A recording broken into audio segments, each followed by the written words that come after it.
The night my husband decided to end our marriage, I was the only one in the room who wasn't surprised. What shocked me wasn't his confession. It was the timing, the audacity, and the quiet satisfaction I felt as everything he planned began to unravel in real time. That morning, I lit two ivory candles my mother had given me decades ago, the day we first moved into this house. She had wrapped them carefully and told me to save them for something meaningful. 25 years of marriage felt worthy of that kind of memory, so I placed them at the center of the table and built the entire evening around them. I spent hours in the kitchen preparing everything he loved: roasted chicken seasoned with herbs from the garden I had tended for years, creamy garlic mashed potatoes he requested every anniversary, and a lemon tart cooling in the fridge. It was routine, almost ritual, the kind of effort you pour into a life you believe still exists. Our daughter texted that she would bring wine. Our son called to confirm dinner at 7. Everything felt structured, familiar, like it always had been. But beneath that normal rhythm, something else lived quietly inside me. I had known for 8 months that my marriage was already over. Not because of one dramatic moment, but because of small shifts that slowly became impossible to ignore. The way he angled his phone away from me, the business trip that came back empty of details, the unfamiliar scent on his clothes that didn't belong in our home. I didn't confront him when I first noticed. Instead, I made a decision that would define everything that followed. I went to a lawyer. That first meeting changed how I saw my situation. She didn't ask me how angry I was or what I wanted to do to him. She asked me one thing over and over in different ways until I understood it clearly. What kind of outcome do you want for your own life? That question stayed with me for days until I finally answered it honestly. I wanted stability. I wanted dignity. I wanted control over what came next. She reminded me of something I had almost forgotten: the agreement we signed before our marriage.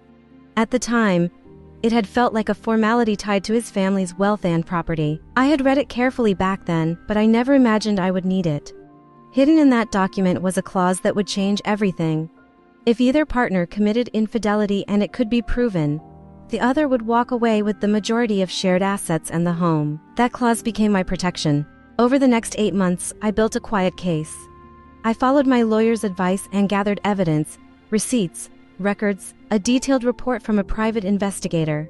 By the time I was done, the truth of his affair was no longer a suspicion. It was documented, undeniable, and legally powerful. I never told him what I knew. I waited. So when my phone buzzed that evening with a message saying he would be late, I already understood what kind of night it would be. I just didn't know he would choose our anniversary to finally say it out loud. He walked in 20 minutes late, carrying a bottle of champagne that felt more like a prop than a gesture.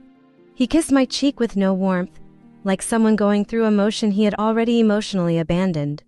Our children were seated at the table, unaware of what was about to unfold. "Before we eat, I need to say something," he announced, scanning the room but never meeting my eyes. There was a strange stillness in the air as he spoke. He explained that things hadn't been right for a long time, that he had been thinking about his future, and that he wanted to be honest. Then he said it plainly: he was in love with someone else. He had already spoken to a lawyer.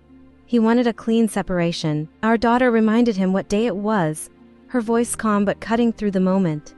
He acknowledged it awkwardly, as if the timing were just an inconvenience instead of a betrayal layered on top of another. As he continued explaining his plan, I watched our son look at me, searching my face for a reaction, the same way he used to when he was younger and unsure if something was wrong.